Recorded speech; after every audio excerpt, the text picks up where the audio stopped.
Gettysburg Seminary presents the Seminary Explores podcast. Conversations on faith, art, people, politics, theology, life, and more, with voices from around the corner and around the globe. Welcome to the Seminary Explores. I'm Katie Giebenheim with Seminary Ridge Review. My guest is Oregon-based sculptor Marlene Alt, the May-June Artist-in-Residence at the Gettysburg National Military Park.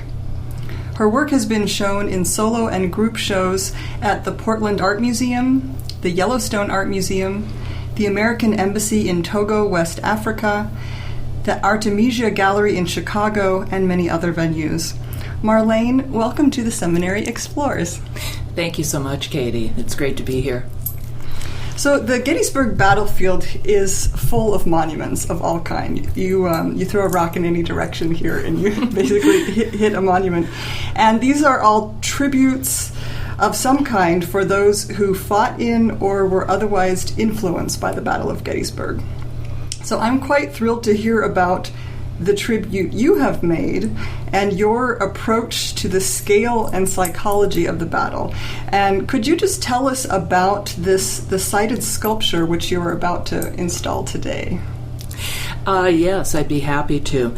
The piece kind of came from looking at all the memorials and monuments that are there, and I had also looked at photographs before I came to, and so even before I arrived, I was interested in the theme of the fallen horses from the war, thinking that might be interesting too. And at one time, I was thinking about merging some animal forms along with human forms in a piece. But what I finally ended up with, I happened to have this cast of a horse hoof that I'd made. I'd modeled it and made a mold of it, and I'd had it with me for quite some time before this, maybe 10 years or something like that. And it seemed to me that might work very well, since I was so interested in the animals that had died, the horses and mules. So I did cast a few hundred of those horse hooves in wax. Wow. And I packed up what I could of them in my car and brought them with me. And then Tom Forsyth took me around to look at several sites, but I didn't know at that time quite what I was doing yet, or how the horse hooves would be, what kind of context would I place them in. And as we looked at interior sites, things didn't work out to do an installation inside, largely because it would also be difficult to work with the walls or something like that. Right. So what happened is that after I looked at all of the monuments, and I think I have seen most of the 1,400 or so monuments and memorials that are there, which are incredible. Then I was able to see, yes, there are tributes to a lot of the regiments and corps groups that came and fought in the Civil War. And then you could see maybe one or two equestrian monuments that had a famous war horse, and a general on them. And then I realized there really was nothing that was a tribute to how many animals died in that conflict. And so I thought, okay, I'm going to use the horse hooves. And by that time we had also found a site which was outside. That struck me as just right, and this will be outside the visitor center, kind of way back from the Lincoln sculpture that's at the entrance. So it's kind of in a private spot that has some trees in back of it, and somehow it seemed both kind of intimate and yet very public, because you could see it from the inside. So the audience for the piece was actually going to perhaps be greater than it would have been in one of the historic houses. And so what I ended up thinking about, what the context could be, was finally thinking about how the dead humans were kind of reverently gathered up from the fields, and the dead were buried, the wounded were cared for. So that kind of gathering up became a kind of phrase I was interested in, and so the piece that I made involves it's sort of like a 19th century cart that would be like a hand cart that people would push or pull. I found some beautiful cast iron wheels that were just the right size for it, and that's what I made for it, because I wanted that to be clear that it was as though the horse hooves had been the essence of them, or the spirit of them was sort of gathered up and was symbolized by these hoof forms that were in the cart, a pile of them in there. So that's kind of how that piece, I took a long way getting to that, didn't I? But that's the piece. Wow. It's also interesting how it's, part of this is research and work done earlier, but then you weren't quite sure how it would come together. And that's really interesting to me, that then you came and made the rest of the decisions, not only the where, but the other details of how you would install it. That it's this, there's this preparation, but then there's also this spontaneous, like, what is the site calling for? That's correct. And I think that's how I feel very strongly about the piece, and I think I can feel that way because I did spend time really looking and thinking about that, because I wanted to make sure that what I was doing felt appropriate as well, and that it was that the tone of it was sort of out of respect and an honoring of all of the other memorials and monuments that are there in the park. So that's how it happened. Really and it's been very interesting building a cart inside a house. That was my shop. That's right. So you're staying at the Klingel House, right? Yes, I am. Okay. Yes, I am. A beautiful home, and I love it because I'm just right in the middle of everything there.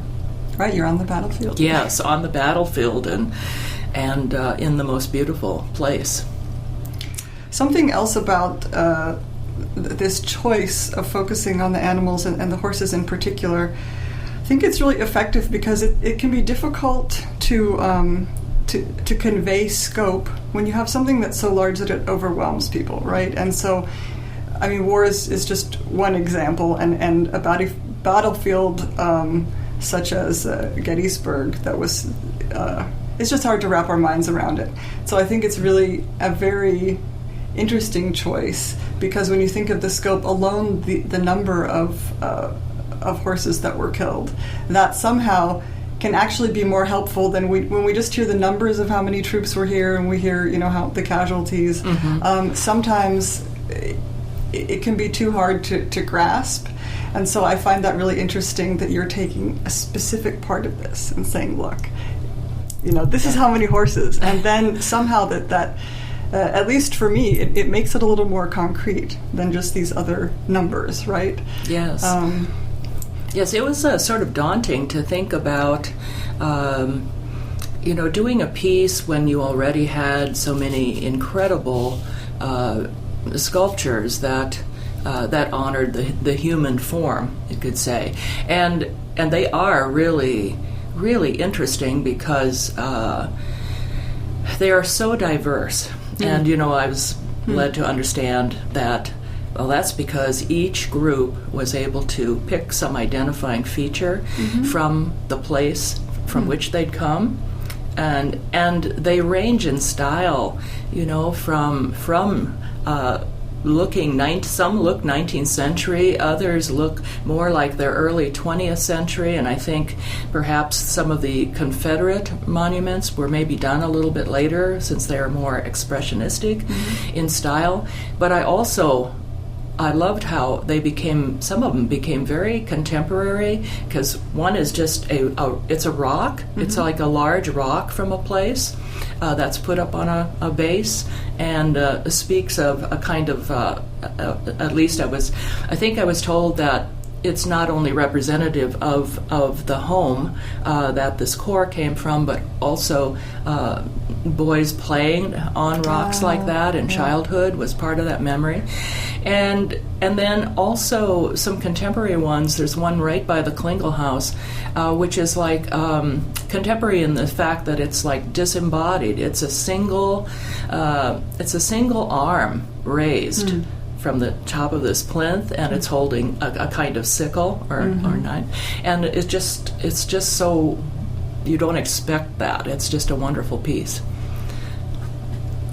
Well, you have done a number of residencies or sort of residency experiences, and I think what are some examples of the places that you've been on other residencies? I've done artist residencies nationally. Some of the places might be Sculpture Space in Utica, New York, or the Vermont Studio Center. And you did a sabbatical there, didn't you? Yes, okay. Yes. I was able to be there 2 months because I was taking a sabbatical at that time. And I think it was a summer that I spent a couple of months at Sculpture Space in Utica, New York. So those have been a couple here in the States, and then I've also done some in Eastern Europe. I have been to Budapest and Prague doing residencies, and it's all been really wonderful. And the travel that you get to do and what you get to discover as you are visiting these places and living there temporarily.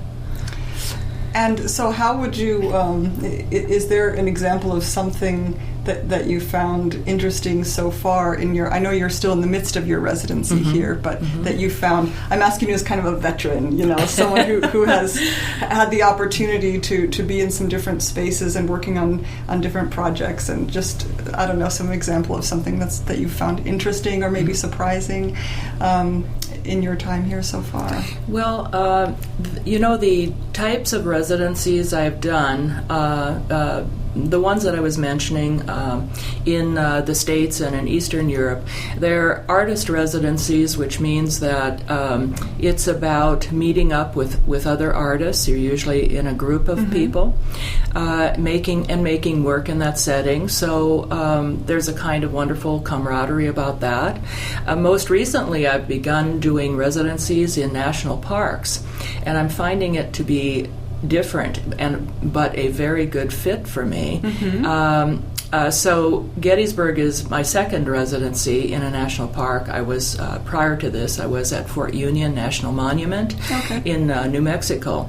And what I'm finding about the national parks is it is more solitary in a sense of being the artist, being the only artist that's there, but it's such a good fit for my work because I have a natural interest in history. That's always kind of a component of my work when I do a piece, and also it involves a place or a landscape, and that is also central to my work. And so I love the fact that that is my job, you could say, when I go to a national park, that I'm going to a place, and I really need to invest my time. I need to discover it and try to pull out some kind of essence from it, and really want to let my work respond to that. It sounds like an excellent fit. Yes, it is. Really does. It is. I'm very happy to be doing this. And could you maybe say one other example? I know it's tricky because you've done many different projects and installations throughout your career, but just for listeners who are a little less familiar with especially installation work, is there maybe something that you could say, just an example of another site that you've approached, just that you could describe that and say this is another example of what I've done? Yes, I think a good one to talk about might be an installation I did in Texas. I was a visiting artist at the University of Texas, San Antonio, for the fall semester several years ago. And I was also, while I was there, I was doing some teaching, and I was also asked to do a show that would come from being there. Oh, okay. So that was kind of a piece that an installation that really relates to what I'm doing now in the national parks. I hadn't really thought about how closely it mirrors that, but in looking around San Antonio, and they had me living in a cabin on a place called Majestic Ranch, which was outside a smaller town of Boerne, Texas, and so it was wonderful to be in the landscape there. So one of the things that I started thinking about when I was like, what am I going to do for a show?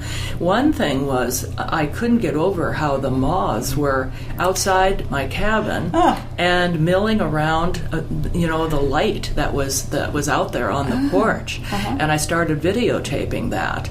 And then I also had a friend who lives in San Antonio. She took me around to show me a lot of the major sites, things that you could see when you come to San Antonio. And I was immediately attracted to a place that was a museum about all of the people who came to Texas, all of the immigrants. And because many of them came in through one of the ports, Texas ports, and so I went in there, and there were, of course, all sorts of ethnic groups that were paid tribute to in there, and then that allowed me to start thinking about, okay, the homeland. And then I loved the distinction between home and land. It's really two different things that are put together in one word. So there is a kind of interesting gap between them that my piece ended up I hoped that my piece would be about that, because in a way, one leaves one's home and comes to a new land, looking for home again. But there's a lot of, emotions in doing so. And so I loved the tension of that. And so the piece I tried to put together was something about memory. So I incorporated a lot of cast picture frames, and there was a wall of those in there to represent the people you're leaving behind or the people you might be traveling to, but family and memory. And then putting some of those things together with a video of the moths and also some printed images of moths. So the moths' attraction to light was in this show was paralleled to people's search for a home or a place. So does that make sense? That is such a powerful metaphor. I mean, I wouldn't have thought about it before, but as soon as you started describing it, it's so appropriate. Yes, and it kind of fell into place after a while when, just by looking around and thinking about what was here, what would you do a piece about. And so it became a really important show for me. And there are themes there that I think are in a lot of my work. And so I feel like I'm doing kind of a similar thing here by coming up with something that's going to reflect being here. What am I thinking about? Excellent. So, yes. Well, we are so glad you're here, and thank you for your time. My guest has been Marlene Alt, artist in residence at the Gettysburg National Military Park. I'm Katie Giebenhein with Seminary Ridge Review. You've been listening to The Seminary Explores. If you'd like to learn more about Marlene's work, visit her website at www.marlenealt.com. Also, you can visit the National Parks Art Foundation at www.nationalparksartsfoundation.org, or our local park in Gettysburg at www.nps.gov/GETT. Thank you so much, Marlene. Thank you. It was a pleasure to sit down and visit with you, Katie. You have been listening to The Seminary Explores from historic Seminary Ridge in Gettysburg, Pennsylvania, a production of Gettysburg Seminary. We invite you to visit our website at www.ltsg.edu.